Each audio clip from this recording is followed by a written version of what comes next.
Akhir-akhir ini ramai diperbincangkan tentang radikalisme, intoleransi.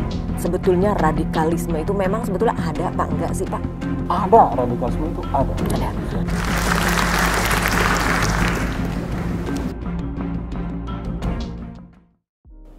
Selamat siang pemirsa, bersama saya Bena Rangkuti untuk hari ini di Bincang Hebat. Saya sudah bersama dengan narasumber untuk hari ini. Apa yang akan kami bicarakan?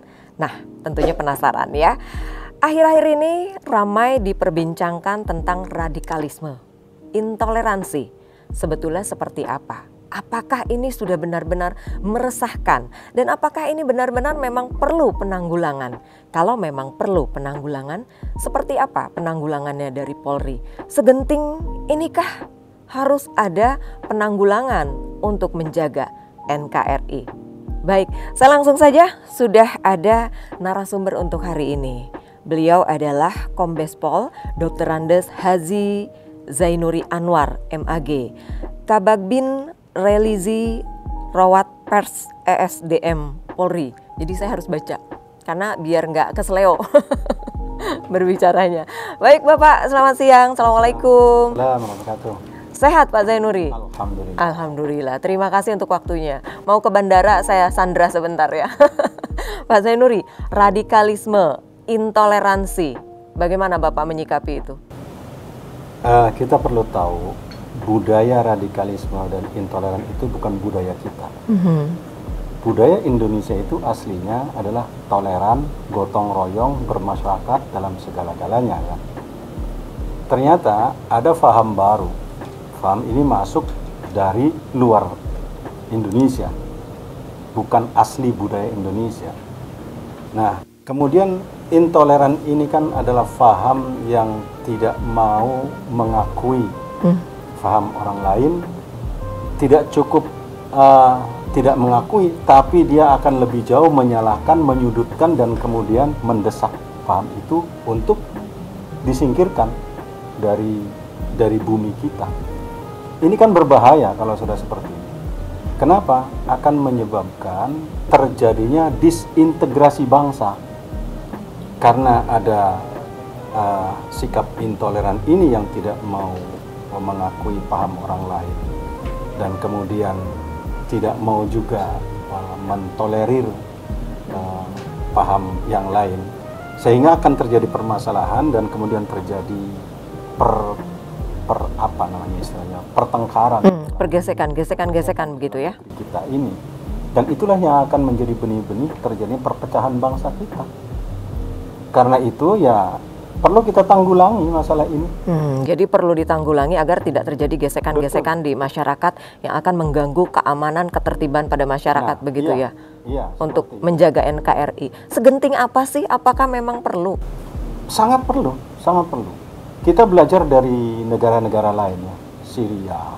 Katakan Syria lah yang paling nampak menonjol sekali dalam kehidupan ini.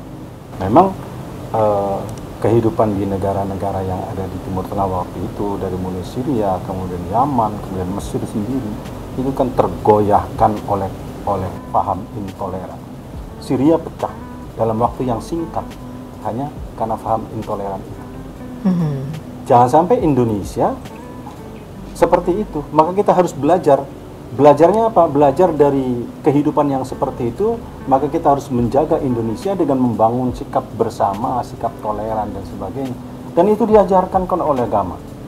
Sangat diajarkan oleh agama, sikap toleran ini. Karena kita toleran terhadap yang lain, disitulah kita akan menyatu dalam kehidupan kita. Harus menyatu dalam kehidupan. Satu lagi nih Pak, pertanyaan sebelum himbauan. Karena Bapak waktunya sangat dibutuhkan cepat ya Pak. Mewakili masyarakat, sebetulnya radikalisme itu memang sebetulnya ada Pak, enggak sih Pak? Radikalisme itu namanya isme, ya, faham. Ismenya itu faham, radikalnya adalah tindakan. Polri bisa menangani radikalnya, tapi ismenya itu oleh para ulama, para pedanda, para romo, para kiai, maka yang menangani isme itu. Sehingga dibutuhkan kerjasama untuk menyelesaikan itu. Nggak bisa hanya polisi saja atau ulama saja, tapi bersama-sama ini untuk mencegah munculnya radikalisme yang ada di Indonesia. Ada, radikalisme itu ada di Indonesia. Artinya Polri nggak bisa sendirian dong ya? Nggak bisa sendirian. Kalau sendirian akan kesepian ya Polri? Nah, apalagi musim dingin. Hati-hati pemirsa. Jadi Polri dalam hal ini adalah butuh keseriusan untuk penanggulangan demi kebersamaan dan keutuhan NKRI. Sesi terakhir nih Pak nih. Mungkin walaupun kita singkat dan padat ini, ada himbauan nggak upaya yang memang akan dilakukan oleh Polri dan yang sudah dilakukan oleh Polri untuk menjaga NKRI dari radikalisme dan juga intoleransinya yang dibutuhkan? Bagaimana Pak? Pertama, kerjasama Polri dan masyarakat harus dibangun. Yang kedua, memberikan pemahaman agama yang benar. Pemahaman agama dan pemahaman keilmuan, baik ilmu agama maupun ilmu yang lainnya, dengan memberikan pemahaman yang benar.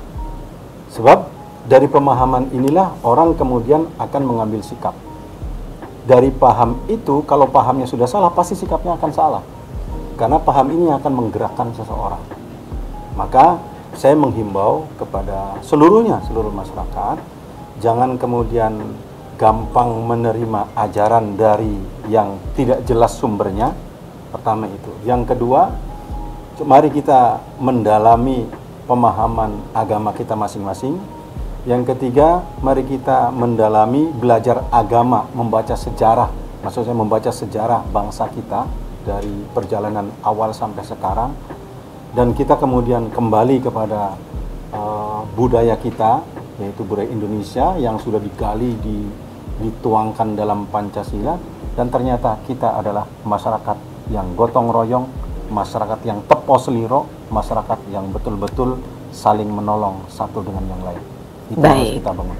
Pak Zainuri ini karena cepat-cepat pemirsa mau ada tugas lain, jadi saya tidak bisa menahan beliau berlama-lama. Namun saya sangat berterima kasih karena beliau masih bersedia untuk memberikan himbauan kepada masyarakat tentunya agar Indonesia NKRI ini tetap terjaga, kita tetap saling rukun, damai, sejahtera. Itu yang selalu kita harapkan. Baik pemirsa, terima kasih untuk kebersamaannya dan semoga Polri selalu bersama rakyat dan rakyat tetap ada di hati Polri, saling merangkul, saling melindungi, Indonesia aman dan damai. Tetap jayalah Indonesiaku, NKRI harga mati. Demikian perbincangan untuk Bincang Hebat hari ini. Terima kasih dan sampai jumpa.